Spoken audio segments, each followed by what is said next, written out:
Kemudian kalau bicara kuantitas, perbanyak. Nah, nanti ada tingkatannya, Bu. Seperti sedekah, ada tingkatannya. Kalau bilang karena Allah 10.000, itu tingkatan yang paling rendah.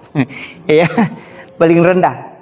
Nanti kalau yang tidak ditahu, itu tingkatan yang agak tinggi. Nanti kalau celengan lewat, jangan lihat uang berapa. Ambil saja di saku, 1 lembar, 2 lembar, tutup mata, kemudian sedekahkan. Jangan lihat uang berapa. Itu hadis qudsi.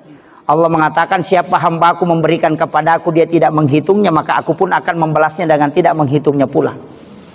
Ya. Nanti kadang-kala kita tarik uang 100, didorong lagi masuk. Nah itu. Ya, itu jadi masalah itu. Ya. Tapi ada lagi di atasnya itu, Bu. Masih ada di atasnya sedekah, di atasnya itu. Yang tidak dilihat itu. Sedekah yang di atasnya adalah orang yang mengambil langsung. Itu beda.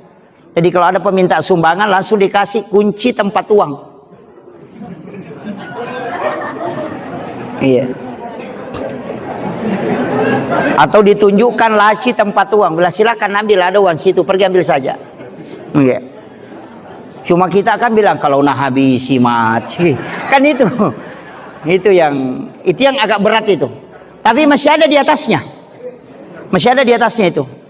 Sedekah yang disebutkan oleh Rasulullah, bahwa ketika orang yang bersedekah tidak tahu siapa yang dia sedekahi, dan yang disedekahi itu tidak tahu siapa yang mensedekahi.